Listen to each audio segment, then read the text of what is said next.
Okay, remember that they're changing my voice. A key part of my story is that quite often they would say things like they don't want people to spar in a way that is honest and true and actually shows spiritual power, what have you. And of course, after my flesh dies, no one will have spiritual power, so, I don't know what the hell their problem is. But they would say that they don't want people who are taller to have the upper hand, when they naturally have the upper hand. And we know that a lot of corporate people are white, Jewish, LGBT, and Asian. Okay, but it's mostly white Jews and LGBT leading the charge. So it's an attempt to confuse me or something, because obviously I'm never going to do things in a way that puts me under them. And quite often people have driven by in a deliberate manner. They looked at me a certain way that sticks out. People don't always look at you in a certain way in traffic. They don't stare at you and make it clear they're trying to tell you something and then stick up their nose or something, or just drive by holding up their head in the same position with their nose in the air, right? That's clearly a message that they want to put themselves above me in my mind or whatever. Because in reality, right, if you've sunk to the level of being a greedy oppressor, you're like beneath everyone else. I mean, who doesn't understand that? There's a reason why Dick Dastardly and Gargamel are depicted the way they are. Lex Luthor, okay? Doctor Doom in the comics. I mean, this is something that's, since a kid. You say, if you come off as some kind of, Captain America bullshit, then you're obviously an oppressor, pretending to be a hero. If you come off as some kind of Lex Luthor worm or some kind of occultist, you're obviously an oppressor, right? So there's no way for you to be above people in reality. And then the righteous man is not going to do your bidding. And it's stupid to do that to the most righteous person that could ever possibly live, because no one can pass me to detect breeding, cheating, and generational ill-gotten gains. And the path of the righteous is like the morning sun shining ever brighter to the full light of David. In their Bibles, it says that. And that means moral intensity. And because I reached the highest degree of martial arts possible, which it means natural martial arts. I mean, everything else is some kind of artificial bullshit, some kind of text, scam, con, ruse, BS, smoking mirrors, illusion, a desert mirage, some Setian garbage, set deity, filth.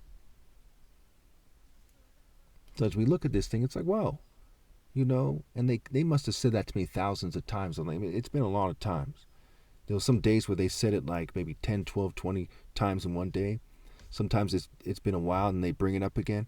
But they started saying it maybe like 7, 8, 9 years ago, 10 years ago. It's been a while.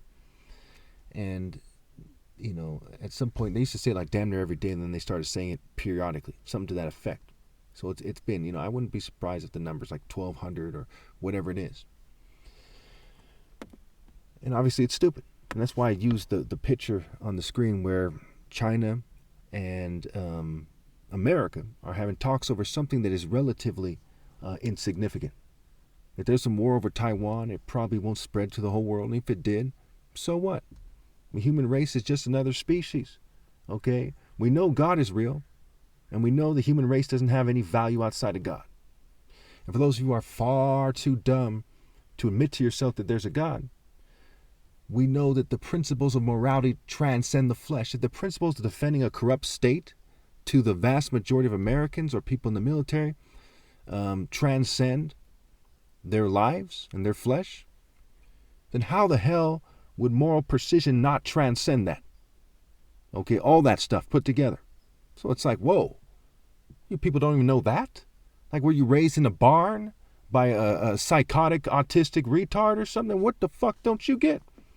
And no offense to retarded people, artistic people, but the people in the governing class, they're inbred often, they're often autistic, they're often retarded. Now, I don't care if you're inbred, autistic, or retarded. I care if you're an oppressor who's trying to cheat the most righteous person ever because your ancestors, out of greed, inbred, for example. While my ancestors are doing the right thing, so that's my generational inheritance and my lifetime inheritance. Okay? When people have been doing the right thing for a long time, we know that God and nature seeks to reward them. And it's not equality or fair or justice for you to interfere with that. So yeah, it's to their extreme disgrace. I'm not going to ever do what they say. And for whatever reason, I don't understand why they don't understand the concept that life is short. Life is short, and I'm going to be 43 very soon. 43 years old.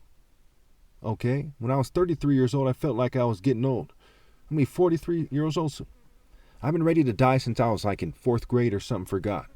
I made up my mind early on, if the situation ever arose That I would die for God and not be like some worm who never grew up, who drank the American corporate Kool-Aid, who thinks that magically evil should magically be accepted by, by the modern man, right? That is such fucking childish bullshit. Like, what the hell are you talking about, right? I can tell you for sure, as a brain surgeon's son, my dad came here penniless, worked his way up as the top martial artist ever, which is greater than being someone who came here penniless and worked his way up. Okay, as a black person, I can tell you for sure that I'm right and they're fucking wrong. And they're riding a Lex Luthor privileged Prince Humperdinck dick while I'm rolling with God in moral precision and perfection.